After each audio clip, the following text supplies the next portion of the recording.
үндэсний ажил мэргэжил ангиллалын тодорхойлолтын хүрээнд хүчин төгөлдөр үйлчилж буй хууль эрх зүйн орчны тухай ярья. 2022 оны 1-р сарын 1-ний өдрөөс эхлэн дагаж мөрдөгдөж байгаа Монгол улсын хөдөлмөрийн тухай хуулийн шинжилсэн найруулгад ажил мэргэжил үндэсний ангиллал тодорхойлолтыг ажил олгогчийн эрх, хууль ёсны ашиг сонирхлыг төлөөлөн хамгаалах байгууллага болон мэргэжлийн холбоотын саналыг үндэслэн тухайн салбарын асуудал эрхэлсэн төрийн захиргааны төв байгууллага боловсруулж хөдөлмөрийн асуудал эрхэлсэн засгийн газрын гишүүн батлана гэж заасан. Ажил мэргэжлийн үндэсний ангиллал тодорхойлолт, ажил мэргэжлийн стандартыг батлах, мэргэжлийн түвшнийг тогтоон, хүлээн зөвшөөрөх, баталгаажуулах үйл явц мэргэжлийн үндэсний хүрээнд хамаарна. 17-гийн 7 дахь хэсэгт ингэж заажээ. Үндэсний ажил мэргэжил ангиллалын тодорхойлолтын анхны хувилбарууд.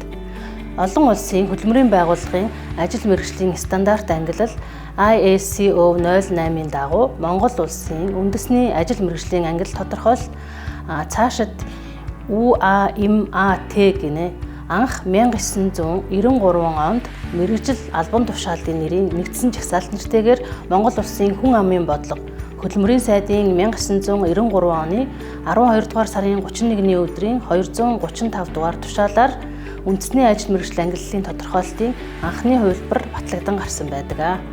Үндэсний ажил мэргэжил ангиллал тодорхойлолтын анхны хувилбаруудаас дурдах юм бол түүнээс хойш хугацаанд үндэсний ажил мэргэжлийн ангиллал тодорхойлолт батлах тухай Монгол улсын эрүүл мэнд нийгмийн хамгааллын сайдын 1998 оны 11-р сарын 3-ны өдрийн А135 тоод тушаалаар 2010 онд нийгмийн хамгаалал хөдөлмөрийн сайдын 2010 оны 2-р сарын 10-ны өдрийн үндэсний ажил мэргэжил албан тушаалын жагсаалт ангиллал тодорхойлолт батлах тухай 16-р тушаал олон улсын ажил мэргэжлийн стандарт ангиллал 08-ийн үзэл баримтлал суур зарчимд дүүцүүлэн боловсруулсан манай улсын үндэсний ажил мэргэжлийн ангиллал тодорхойлолт 08 батлан одоо хэрэглэгдэж байгаа билээ. За үндэсний ажил мэргэжил ангиллалын тодорхойлолт нь дараах үндсэн зорилгыг агуулж байна. Үүнд мэргэжлийн хүний нөөц, мэргэжсэн ажиллах хүчийг олон улсын хэмжээнд хүлээн зөвшөөрөх, бэлтгэх, баталгаажуулах үүднээс дэлхийн эдийн засгийн хөгжлийн чиг хандлага, технологийн хувьсал, аж үйлдвэрийн хувьсгал, тэдгээрийн агуулга, үйл ажиллагаанд нийцсэн нэр агуулгаар ажил мэргэжлийг ангилах тухай.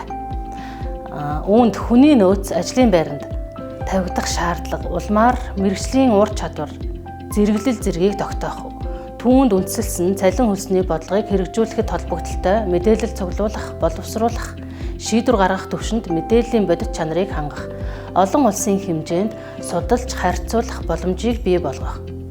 Мөн мэргэжлийн боловсрол сургалтын системийн хүрээнд чадамжид суурилсан сургалтын хөтөлбөр боловсруулах. Үүний тулд ажил мэргэжлийг сонгохдоо үндэсний ажил мэргэжил ангиллалын тодорхойлолтод суурлах, түүний тохирох кодыг авч хэрэглэх. Хүн ам орон сууцны ээлжит тоолгыг үнэн бодиттой, чанартай явуулах үндсэн нэг үзүүлэлт болгохын тулд үндэсний ажил мэргэжлийн ангиллал тодорхойлолтыг түшиглэн хүн амын дунд ажил мэргэжлийн талаарх тусгайлсан мэдээлэл гаргах. Ингэхдээ үндэсний ажил мэргэжил ангиллал тодорхойлолтын кодыг хэрэглэх. Хөдөлмөрийн зах зээлийн системийг боловсронгуй болгох. Ажил зуучлалын хүрээнд ажил мэргэжлийг үндэсний ажил мэргэжил ангиллалын тодорхойлолтод тусгасан мэргэжлүүдээр кодлдог болох. Улмаар зуучлалын нэгдсэн мэдээг кодлсон ангиллалын тусламжтайгаар гаргадаг болох. Тэдгээрийг үндэсний болон бүс нутгийн бодлого боловсруулах судалгаа мэдээлэл гаргахад хэрэглэх. Үйлдвэр аж ахуйн газар, аж ахуйн нэгжид ажил мэргэжлийн стандарт боловсруулан гаргах, мэргэжлийн кодыг хэрэглэх.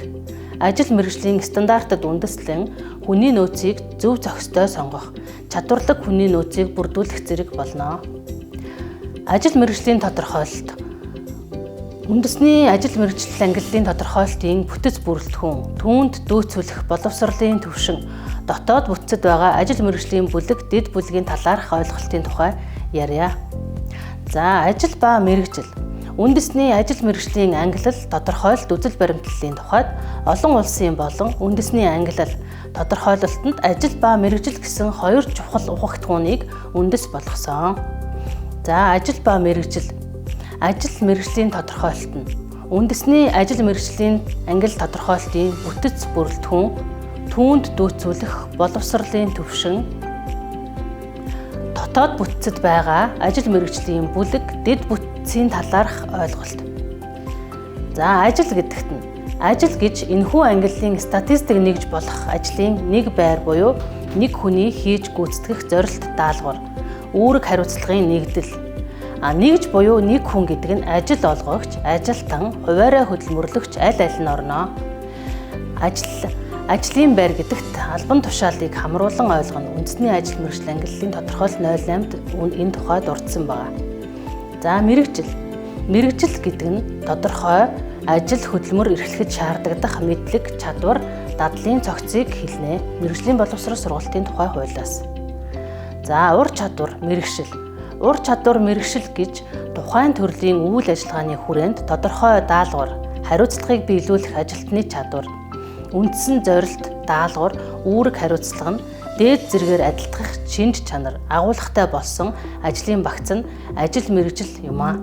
Энэхүү багцыг ажилтны мэргэжил буюу ур чадвар гэж томьёолж байна. За ур чадвар ба мэргэжил гэдэг. Үндэсний ажил мэргэжлийн ангиллал тодорхойлолт 08-д Ад нь ур чадвар гэдэг нь мэргэжлийн төвшин. Б'д нь ур чадвар буюу мэргэжлийн төрөлжилт гэсэн хоёр хэмжигт түүнийг үндэслэн ажил мэргэжлийг ангилж төрөлжүүлсэн.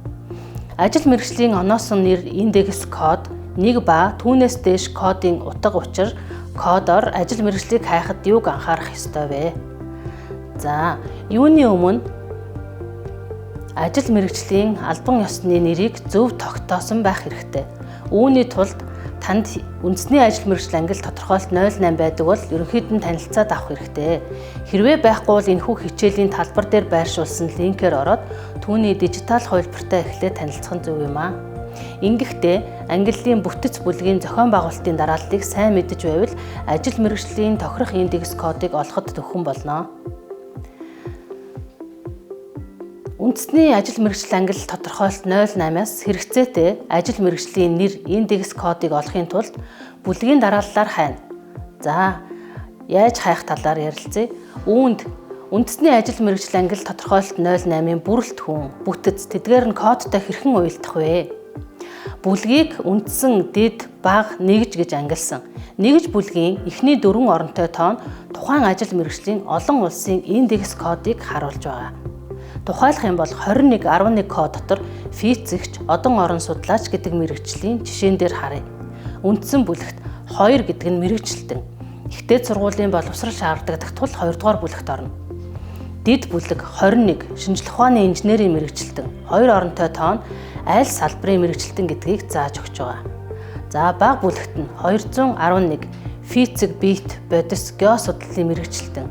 3 оронтой тоон тухайн шинжлэх ухааны салбар дотроо ямар чиглэлийн мэргэжилтэн гэдгийг зааж байгаамаа. За нэгж бүлэг нь 2111 физикч, одон орон судлаач. 4 оронтой тоон тухайн мэргэжлийн үндсэн код бөгөөд энэ нь олон улсад баримталж буй код юм а. За 23 10 6-аас татаад 38 гэж байх юм бол физикч цөмийн 6 оронтой тоон болохоор тухайн физикч ямар төрлийн физикийн мэргэжил эзэмшсэн гэдгийг харуулах бөгөөд сүүлийн 2 орон нь манай улсад мөрдөгдөж байгаа